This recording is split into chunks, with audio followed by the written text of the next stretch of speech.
If you haven't had the opportunity to meet with me, most of the folks on this call actually I've either spoken with directly or at least over the phone.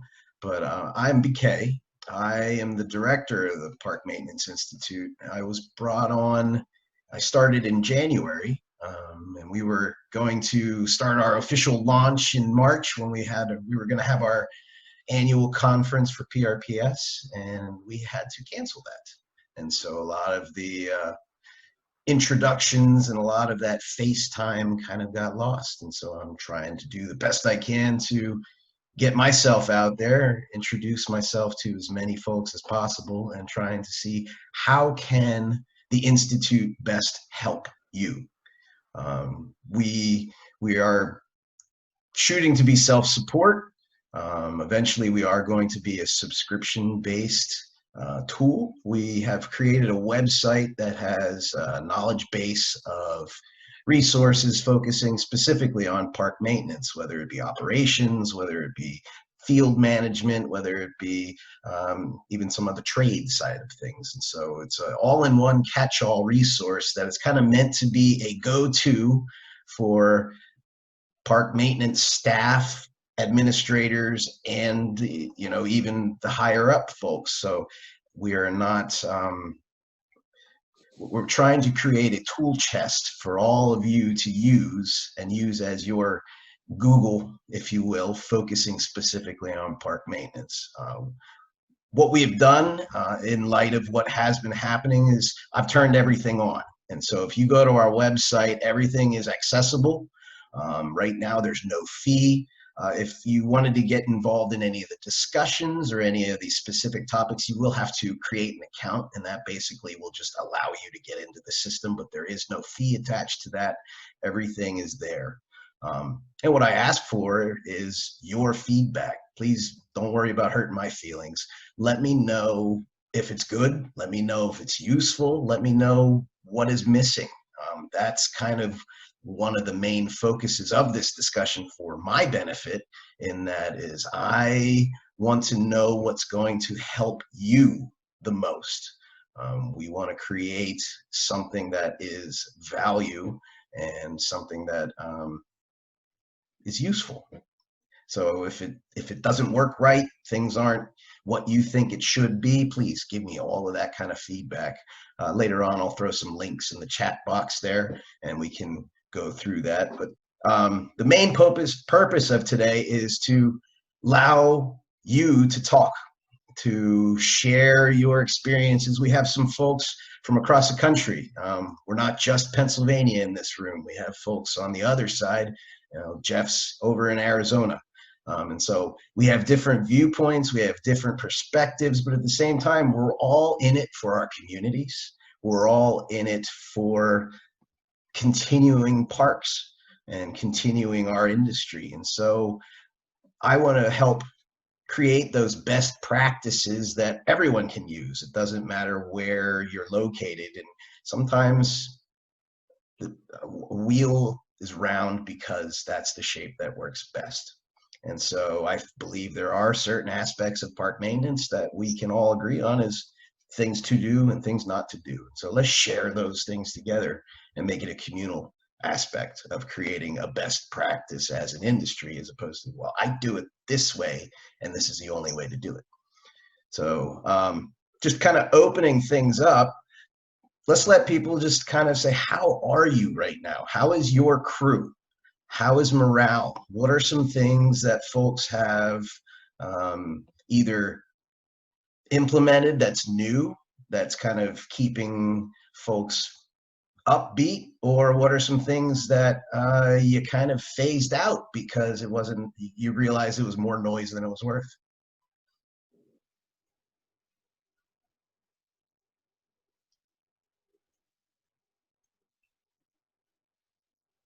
I'm Christy with Silver Spring Township. I would say our biggest hurdle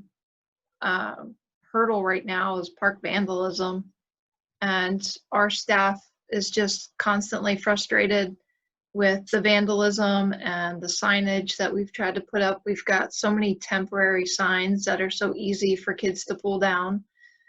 We've got barricades that people are pulling down, on a regular basis. So our crew is just kind of always trying to figure out what to do to get ahead and try to stop the vandals.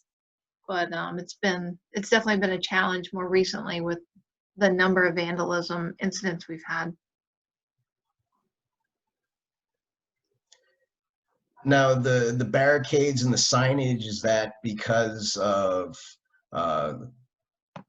just blocking things off, or is it because there was a community request for those kind of things, or what made that come up? The basketball court is the only thing right now that's like really blocked off, because it's open on one side of the fence completely. So we ran some barricades all the way down, and kids are just tearing it down, jumping over it, and using the hoops. We had taken the nets down for a while, and we just recently put them back up, kind of getting ready for us to go into the green because we're going to open the courts back up. But the other barricades we've put up in parking lots to kind of reduce the use on our athletic fields. We have a sports complex that's huge. So we basically just limited our parking to kind of a smaller space. So we put several barricades up to just help prevent teams from coming out and practicing on the fields, because right now our fields are closed. And we're in the yellow right now. Okay. So, Jeff, that's probably something that doesn't necessarily match with what you guys are seeing, because you said it's pretty much full on open, right? I mean, was there a transition period of that happening, or was there a similar vandalism period, or what was there anything that you had to do that might be an answer? In the beginning, we didn't have that much vandalism. We had some people, we had locked our athletic fields when they were closed. People still hop the fence or try to get through the fence. But everything is pretty much open as was prior to COVID. So pools, rec centers, libraries, all our parks. In fact, we're starting games Saturday. We had been practices for the last week or so. And then we're going into rest and recovery period for our turf, so they're only going to get about a month worth of play on the fields. But very little vandalism. We locked our restrooms up. We had some people trying to break in to get into the restrooms. But the police department's pretty good as far as seeing, what's out there, and they do a lot of patrolling. But we didn't have to take down our nets or our hoops, or take away the picnic tables and stuff like that. We didn't, we were just told leave everything as is, and just put signs out. And then if people didn't pay attention to the signs, well, that was PD that could take care of it.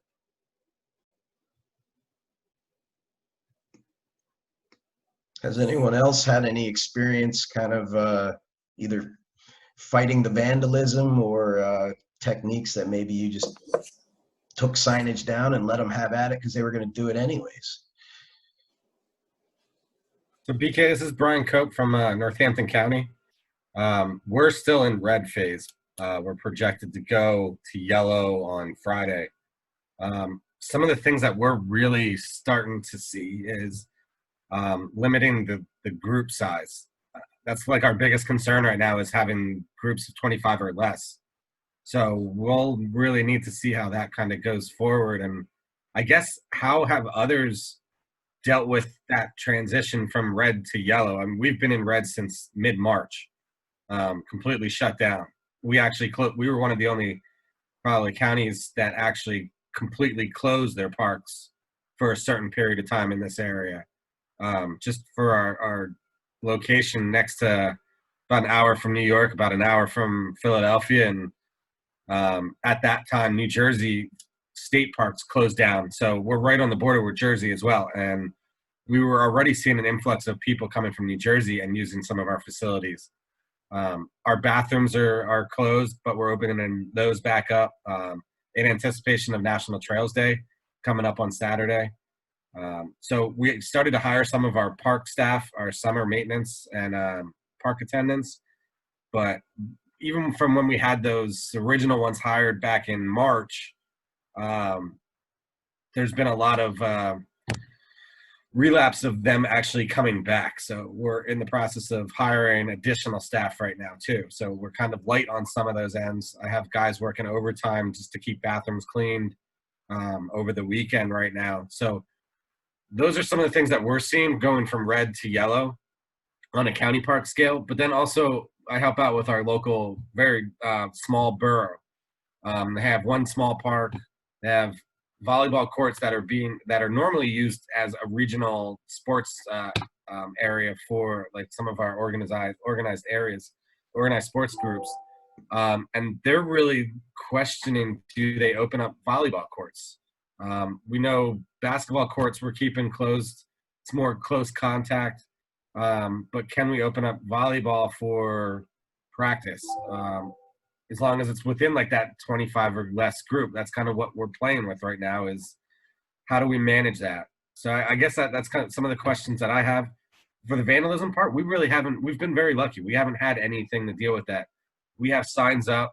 All of the playgrounds have an orange fencing around it, but the people have really bought into, okay, we can't use those facilities right now.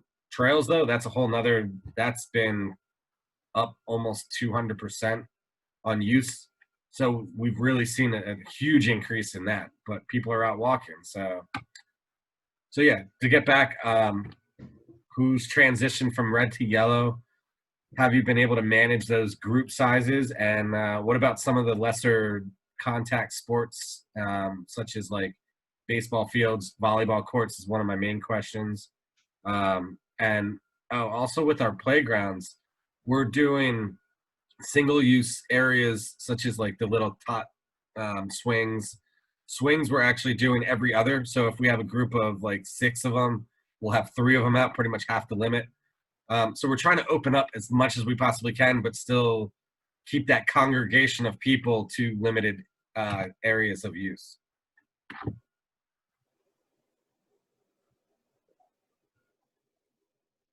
So any other viewpoints on folks, sports that they are allowing, not allowing, or anything going on like that?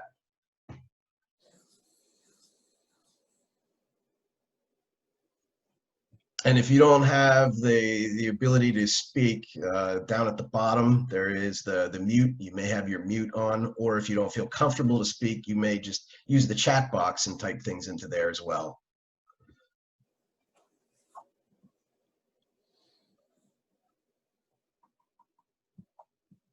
No big jumps. Now, I guess I'm going to go back to Jeff. Did you even have a yellow, or did it just go from red to green? No, we had it in different phases. Phase 1, 2, and 3. Phase 3 is everything is open. Phase 1 is pretty much everything is locked down. And the governor, when he put out his executive orders on closing, one of the things he made was that park operations, park workers, maintenance workers, were all essential workers. So, which was very good, because that's the first time that's ever happened in my entire career, to see that. And it made staff feel really good. So we came in and we continued to do what we had been doing. We paid a little bit more attention to power washing, playgrounds, and park amenities and stuff like that during that everything's closed phase. But the city council and city management, as well as the park operations division, has decided that we're not going to, if you go out and play in a playground during phase 2 or phase 3, we're not going to be out there to monitor how close you are to somebody else and to social distancing. Same as trails. As Brian mentioned, the trails have seen, I would say, probably 1,000% increase, because there's people there all in 110 degrees out there walking, whereas before you might have seen one. Now there's 30 and 40 people walking. Most of them were doing pretty good social distancing. State parks in Arizona, they did not pay attention to that at all. The governor threatened to close down things, and people kind of social distance themselves then. I think the protests and the COVID, during this COVID time, people protesting the death of Mr. Floyd, that they're not paying attention to social distancing, and the police aren't out there telling them you need to keep 6 feet away from each other. So we have signs. The NRPA had these nice signs for social distancing in parks and trails. So we did kind of like the political signs. You stick them in the lawn, chloroplast. One side is English, the other side is Spanish, and we've stuck those. We ordered 300 signs, and so we've got them all along trails and parks and playgrounds and stuff like that to remind people to keep the social distancing. So that's kind of how we are. But when the governor, he closed, restrooms and playgrounds and places, basketball courts, volleyball courts, where people could not social distance. Obviously it's a contact sport, and it's going to be tough for little kids to explain to them social distancing, especially when the parents are on their phones and not paying attention to their kids anyway. So we put the signs up, and that seems to help. So I think everybody, at least here using the parks, gets it about the social distancing. I'm concerned about, they've already scheduled special events in November. Of course, everything can change a lot between now and November anyway, but we're looking at crowds of 75 to 150,000 people in a day at the festivals that we have. So everything, it's kind of, I know how people have to get the schedules in early to reserve and get everything prepped, but I have no idea if this is going to plateau out and then kind of fizzle away, but then you're running into the next flu season anyway. So I don't know how people are going to react when that happens.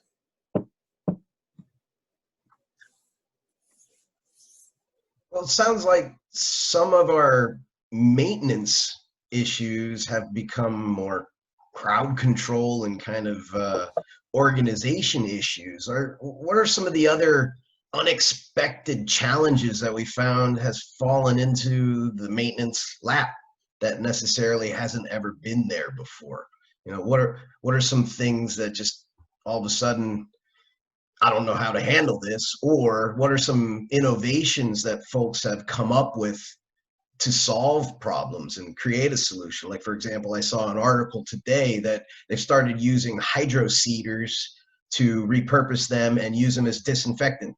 I mean, it's a giant tank to go around and disinfect everything, and it sprays. Why not? So what are some other things that are out there? Well, we've used hot water pressure washers.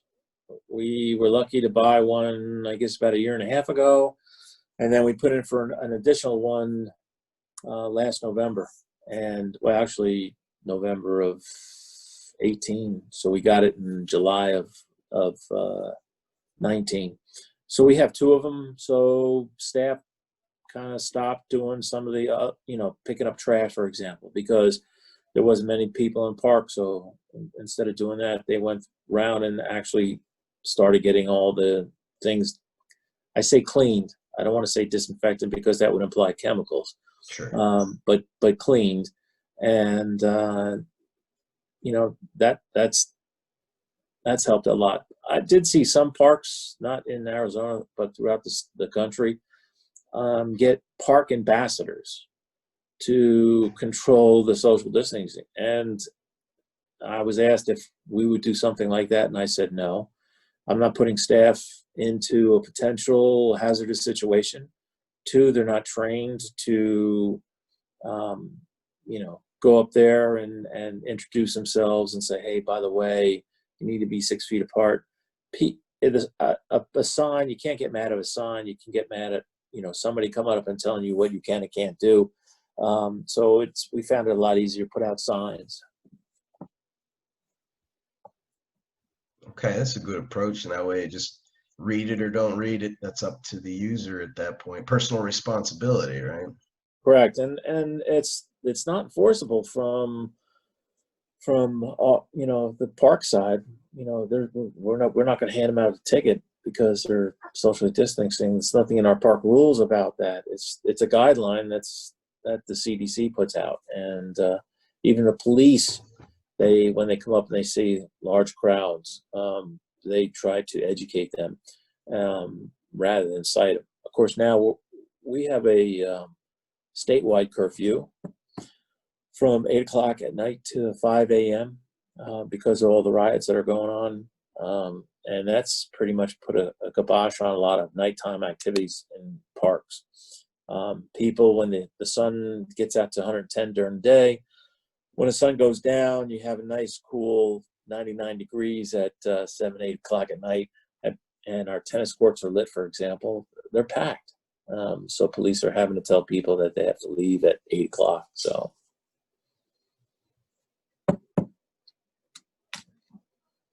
How about some other folks? What are some new challenges that have arisen that you didn't really expect to happen here, or you don't have an answer for right now?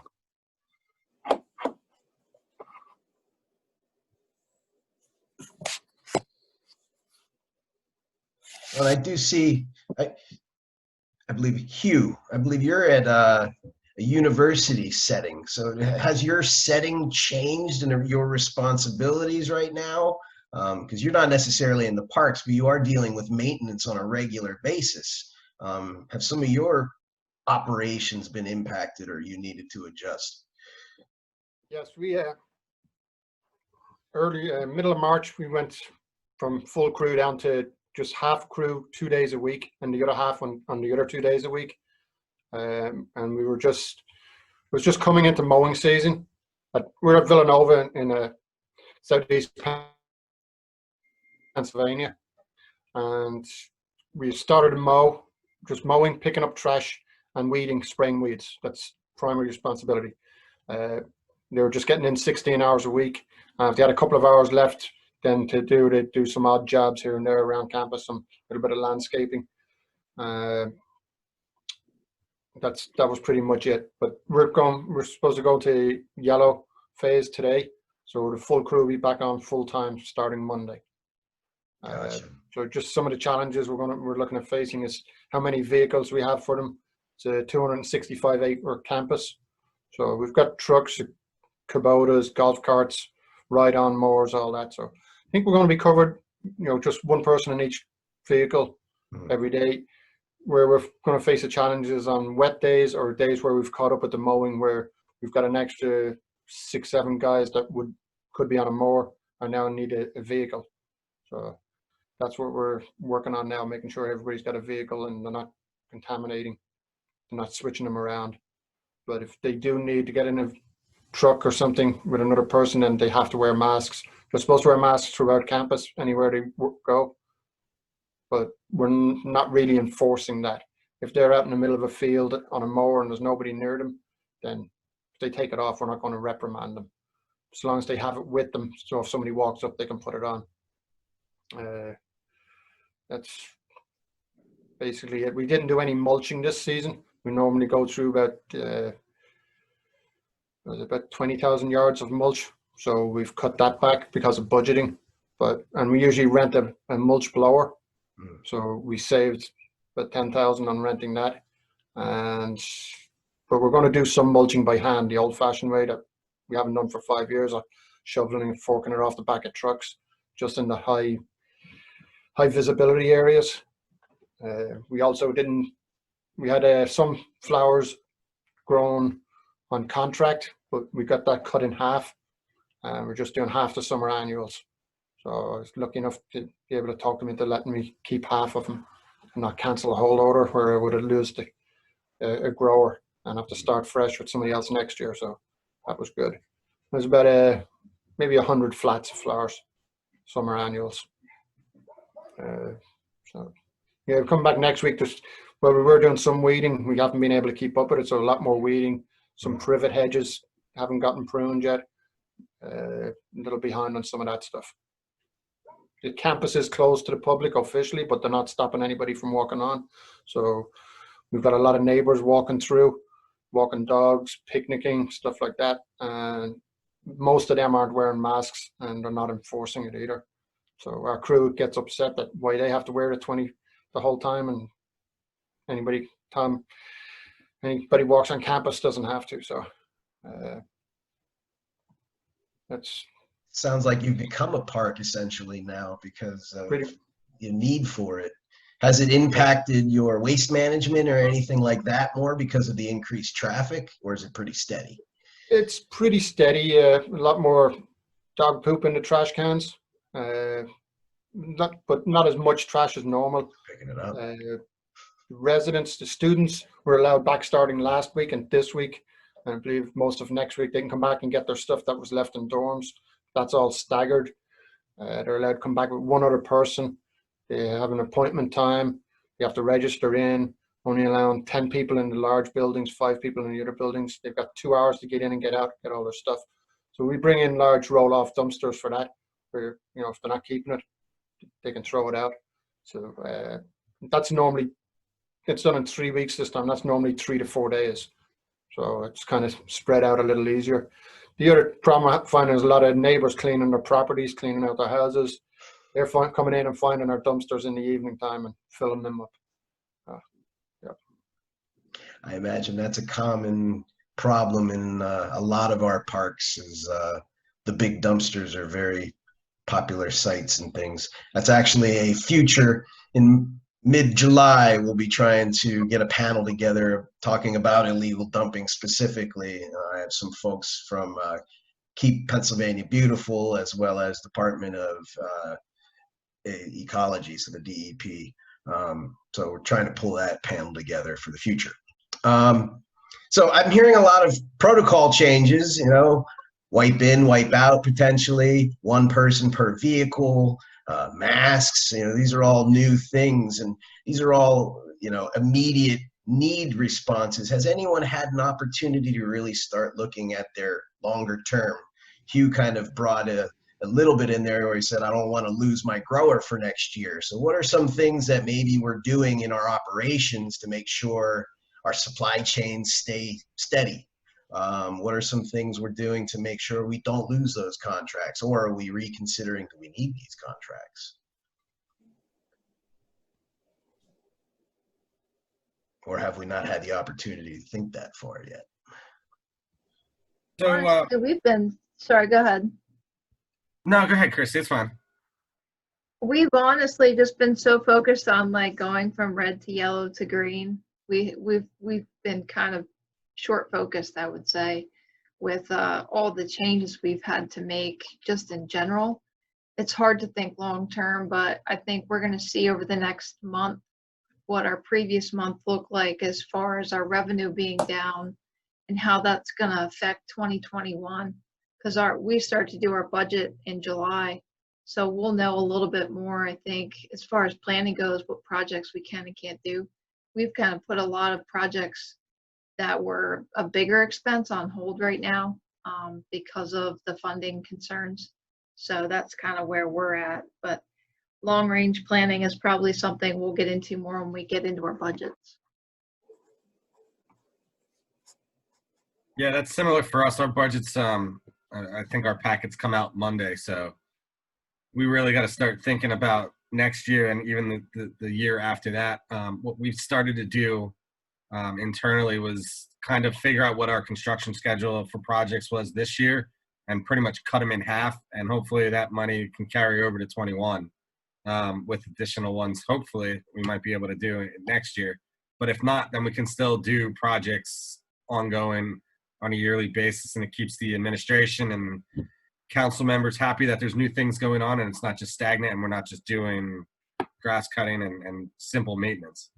One of the things that we did differently in this time period that hasn't been done is we now stationed employees at specific sites to cut down the minimum of travel time or anything. So now, instead of coming to one of our shops, normally we had 2 locations, and then they would disperse regionally throughout that. They now are going directly to a site, and there's a leader at each site, which is giving more a little bit more creativeness and authority for those people to kind of take more ownership, and they've loved it. We've changed hours up additionally. We're doing a longer summer schedule from like a 6 to 2 instead of a normal 8 to 4.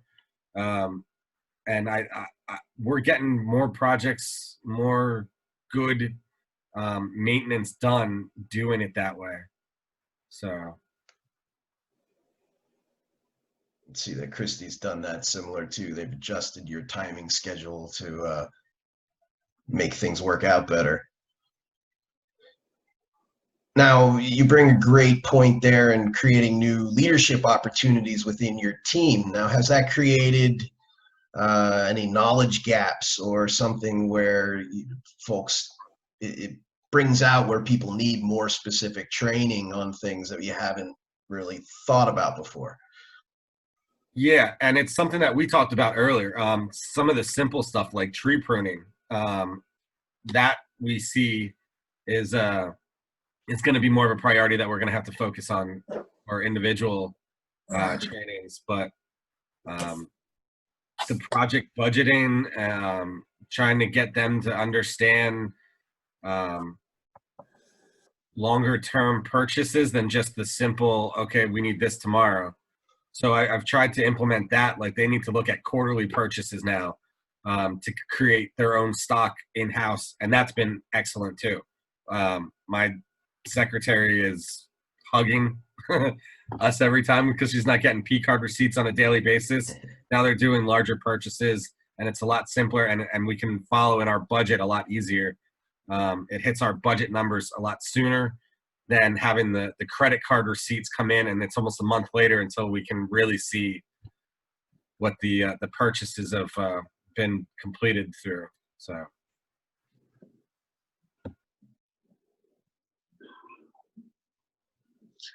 BK, a couple things that we noticed here in Arizona. Obviously, PPE, hand sanitizers, and disinfectants are in short supply. So we're trying to do what we can about stocking up on them, as make sure everything is staff has the supplies they need, the offices have what they need, as well as the work areas, so we don't get caught again like the shortfall that they had. Obviously, with the closures that they had, the revenue for the city is down. So all decision packages are on hold. This is opportunity for us to put in things that we would like to have the following year, such as new equipment or new vehicles. I think last year I was given $1 million in equipment, which was phenomenal. This year I put in for 1.2 and they knocked me down to 800,000. So some of that I didn't get all 800,000. I got probably close to 6, but it's still something. We've been asked to produce a budget that has a 10% cut in it because of the lost revenue. They're not laying off any. We didn't lay off any full-time or part-time people. Everybody kept working. But vacant positions are on hold. We have a supervisor and a groundskeeper position that's been on hold right now, and we have no idea when it's going to be done. But I mentioned before about signs, and then somebody mentioned about one employee per vehicle. So we made up, I don't know if you can see the sign here. No, it disappears. I don't know. Well, the sign goes COVID-19 guidelines for park operations and division staff. If you're not feeling well, stay home. We do not want to send you home, but we will if you do not take precautions on your own. Please think about your fellow workers, because we've had people come in that had symptoms, and obviously if one comes in and spreads it, it's going to affect everybody else.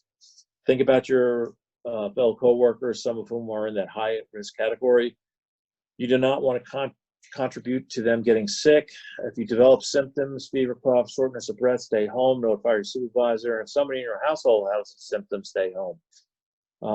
If you have to cough or sneeze, cover your mouth and nose. Use your hand, elbow tissue. Don't spread the germs.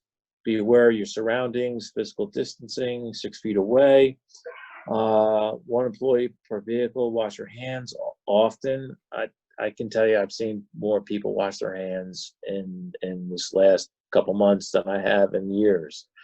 It's like your mother when you're growing up, wash your hands. So wash at least 20 seconds, soap and water, use hand sanitizer. If you run out, see your supervisor, wear gloves, nitrile or other protective gloves, do not share equipment or tools, sanitize, wash your hands every time you remove your gloves, wipe down surfaces as you entered your vehicle or when you come to the office, and wear a face mask if possible. So we made up a bunch of those staff, and we put them everybody's offices, break rooms, work areas. So we're pounding the message through that, because you see the COVID kind of on the way down and things going back to normal, people tend to relax and to go back to the way it was. Well, I don't think we're going to be ever back to the way it was. I think it's always going to be something coming up. So. Well, along with that too, we see a lot of other industries. You look at restaurants, you look at other, camps, for example, and things. Yep. It's impacting them now. Have you gone as far as taking temperatures every single day on everybody, or are people going to that methodology? Others? Some places throughout the country are doing that right now. They're taking temperatures of participants. Like, say you're going into a concert or going to whatever. They hit you with the thermometer before you even come in, and they go in. But city council and our division and our department, as well as the city management, have said no, we're not going to take people's temperature. Okay. How about others? Are others considering doing the temperatures when you come into work every day, or are you allowing staff to be on the honor system? They took it at home, or what are you requiring? We require every morning a temp check before work.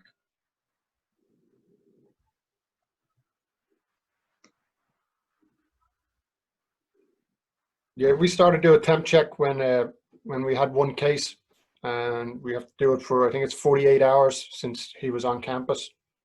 And that threw a lot of scaries up to the crew. They were very annoyed we wouldn't tell them who it was because of HIPAA laws. And they really got pretty upset about it. They want to shut down everything for 14 days, all this type of stuff. And we're like, no, we're following the CDC guidelines. Or anybody who's in close contact will be contacted, all that stuff. We were lucky though, the person hadn't been on campus for 12 days because of different situations. So, but we couldn't even tell them that. Eventually HR did do a conference call with the whole crew, and that was good. So we have the temperature scanners if it happens again and we have to start. That's good, but we're not doing them in general. Gotcha. Looks like Christy said no temps, but folks sign a form stating they'll check their temp at home. And so, yeah, you look the honor system then. We're also talking about doing an app on the phones, so everybody can do an app on the phone at home before they come to work. It tells them what, if they have symptoms and all that, what they should do, not come to work, call the doctor, stay home, all that type of stuff. So I don't know if that's going to work out or not. I can't see everybody spending 5 minutes on an app before they get up and go to work. Well, they do it with Facebook every day. That's another story. So how about knowledge gaps? I mean, we kind of touched upon it a little bit there, but as our staffs need to change, as our job roles start to change, where are we finding that there is a gap between what's being expected of folks and what they actually know? And how can we help to close that gap? Where can the Institute step in and add resources that would be valuable for folks? What do you need?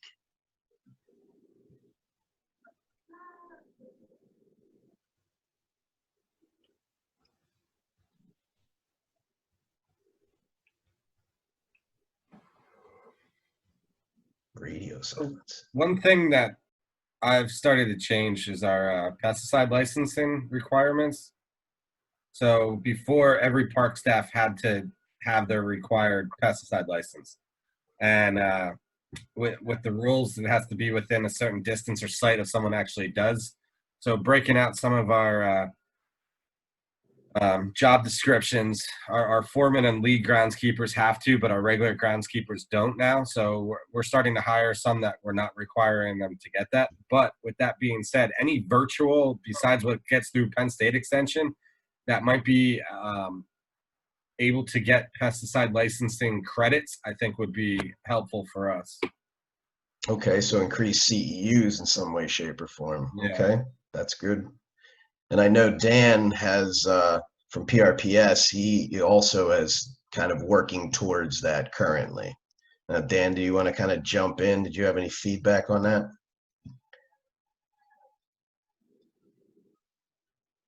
Brian, I'm sorry, I wasn't following at that particular moment. Just tell me what it was. That's all right. He was just, Brian was saying that CEUs towards the pesticide applicator things. It's definitely and continuing CEU opportunities. Yeah, we're currently looking at doing, we've done an online course for pesticide operators, and, you know, we've learned a lot. It went off pretty well, but we also learned a lot from it on how to make it more interesting, not so much interesting, but how to overcome the obstacles that Zoom places on you for like a 7-hour course, and you know how to break it up and how to make it so that people will stay focused and online for it. So we're learning about that, and we're also thinking of expanding our options to go to turf grass management and also facility. I forget the exact title, but you know, where you can spray in schools and parks and public Cat areas. 23. Category 23. Thank you. And I actually just took the Penn State online.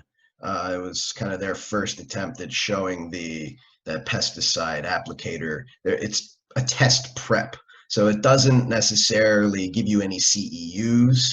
But what it does, it's almost like a homework help and helps you prepare for the exam. And so you do that over a 5-course session, and then the intent's to go take the exam afterwards. So that was the core and the Cat 23. So those things are out there, and I'll be happy to help. I can send you the links for those too. We had a question. Actually, it's directed towards Jeff specifically, but anybody could kind of chime in on this. Someone from South Africa is on the call, and they're just curious about tools. You know, are people in the shop expected to have their own sets, or do you have communal tools in the shop anymore? How are we managing those kind of things? It's a great question. Well, we have a set of maintenance technicians. Each of them has their own set of tools, so that solves that problem. I would say the majority of our maintenance workers have single-use vehicles, pickup trucks or extended cab, stuff like that. So they have their own rakes and shovels and stuff in back there. So there's very few communal tools. So we, if you have to use one for whatever reason, make sure you wipe it down or wash your hands before you touch your face. So we try to get that message through about hand sanitizing, and be careful, mindful of putting your hands to your nose, mouth, eyes, you know, to spread that disease. Boy, and it's not just a disease too. I mean, so many things that we work with, chemicals, you know, we don't want that going in our hands, eyes anyways, right? But bloodborne pathogens is probably as devastating than that, and staff takes extra precautions. We, you know, obviously the hepatitis B shots are offered to them. Some have taken them, the series of 3, and some have not. But that's a personal decision for them to do. But we offer to them anyway. How about others? How are they managing their shops? Does everyone have their own tools?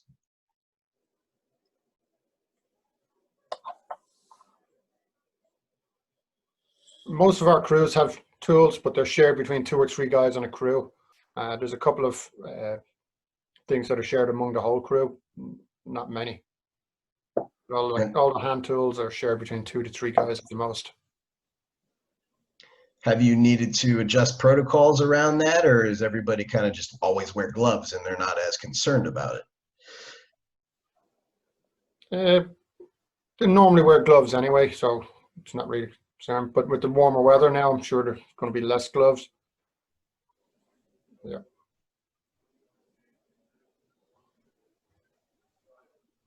Christy says for the most part, their crew does.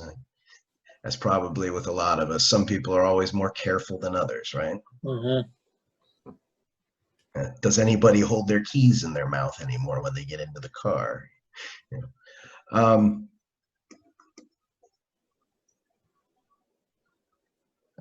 So we're coming closer to the end of our time here. We want to make sure that we stay within our hour and we're not wasting anybody's time. But are there any questions that I can open up to the audience here? Does anyone have a question that they wanted to ask specifically to either someone on the call or just a general burning question that you just have right now?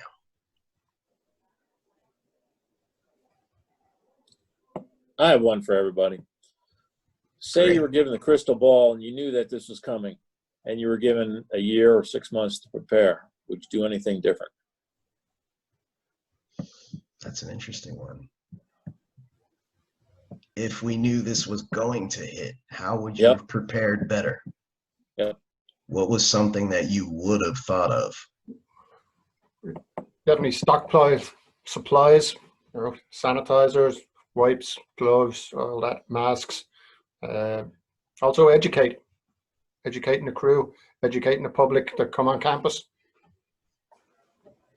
Probably train staff too on what they can and can't do. Probably be more training. Get more creative with the chemicals that need to be used. Probably would have more time to give some thought to, the special equipment that could be used as well.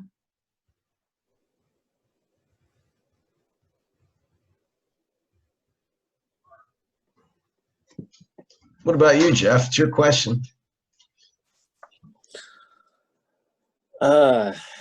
It's interesting.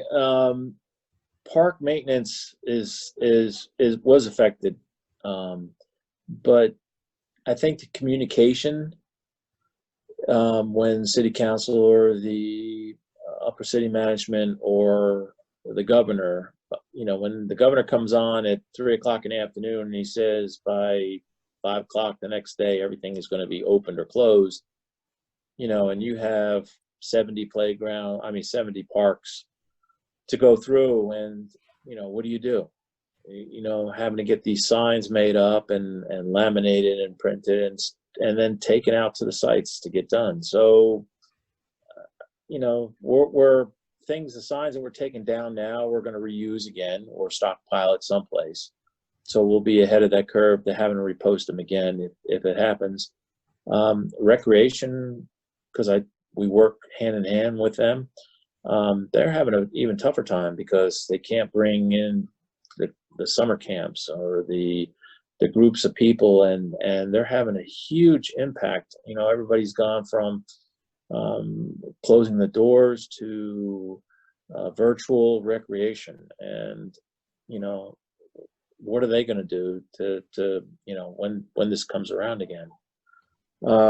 As far as being essential, I think that this one got out that parks and maintenance is an essential service to the city, and we're protecting assets in the park. The city's assets. We're going through currently we're going through a parks master plan right now. So we have a contractor going out and doing an asset management grade on all our assets in the park, as well as put together a price tag of how much asset that we take care of. So everything that happens to parks maintenance is going to affect the wear and tear of the asset. So we're looking at sustainability things that we can do to make our dollars stretch. We're looking to reduce energy costs, make our budget, because if 10% this year and 10% next year, I haven't touched any full-time or part-time staff yet, and that'd be the last thing I do. It'll be, let's get back down to the actual core services that we have to take care of, which are parks. There's a lot of duties that we do outside of parks, and we need to tell that story better to the powers to be. So, when they say, well, we're going to cut 10%, well, we can't do special events anymore, because that doesn't help us. We're taking care of the mowing and the cleaning and all that stuff. And, if we don't have money to do that, we don't have money to do special events. So I think they're going to start getting it now. And there's some comments in the chat box that a very good point on just keeping people aware, keeping your public, your community, letting them know why decisions are made are just as important as actually making the decisions too, because if you can justify or at least have people on board with the decisions as opposed to being the haterade and just go against it for the sake of, well, you made that without asking me. So involve everyone in the process. And, maybe some of us may have gotten caught with our pants down and didn't have pandemic plans, didn't have emergency action plans. And what happens if we do shut down?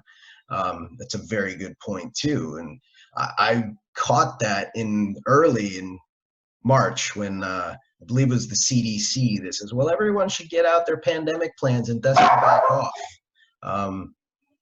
Maybe they realized they didn't have. Sorry, my little dog's chiming in there. So we're coming up on the end of our time. I do want to, I'm going to put in the chat box a couple of links before you leave. So one of the links is going to be our COVID update site.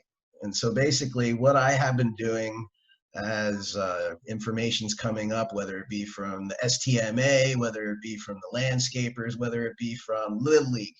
I've been pulling protocols, I've been pulling all of the resources together in one page. PRPS link is also there because they have an entire mini site that they've pulled together things on governmental issues all the way down to summer camp protocols. Now, my focus again is specifically on maintenance oriented issues. And so you'll see some of the articles on there that came up, like for example, using this hydro seeders as disinfectant sprayers. So that kind of material is the material that I'm pulling together. And then please look us up on Facebook, look us up on LinkedIn. We do have pages there, and we have a new marketing colleague that is helping us even get on Twitter. I didn't feel like touching that. I'm only one person, so we'll let them try and manage those things. But look us up. Please give me your feedback. My email is just bk, and that's @prps.org. Send me a note, please. Let's figure out how we can work together. Help me figure out how the Institute can best serve your purposes. And let's see what kind of collaborations we can collect from everyone. EK, I also want to add, usually at our roundtables, we ask folks, I guess you're going to get everyone's email address from registration. I have collected everyone's emails. Yeah. And I may have LinkedIn stalked you as well, because I'm trying to build that following and build that expanse for everyone. Well, if you have anyone else in your department who you think might be interested in what the PMI is offering, please include that in the chat box, and we'll make sure that they get in touch.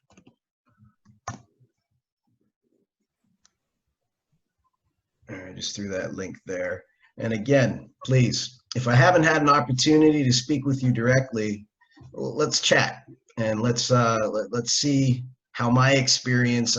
I come from a background of ropes course development, so I used to hang in those telephone poles and pull all those cables back and forth between all of those elements. I was one of those crazy guys. So my background always was boots on the ground, kind of more on the mechanical side of things. But I also have a very strong programming background. Spent years in Hong Kong doing team building. So been around the world literally. Let's catch up. Thank you very much for your time today. If you could, go ahead and throw your chat in there, and I can send this recording to you if you had interest. So thank you, everyone. Are the links that you're going to be posting on the website? The links are on that website as well, yes. Okay, thanks. You betcha.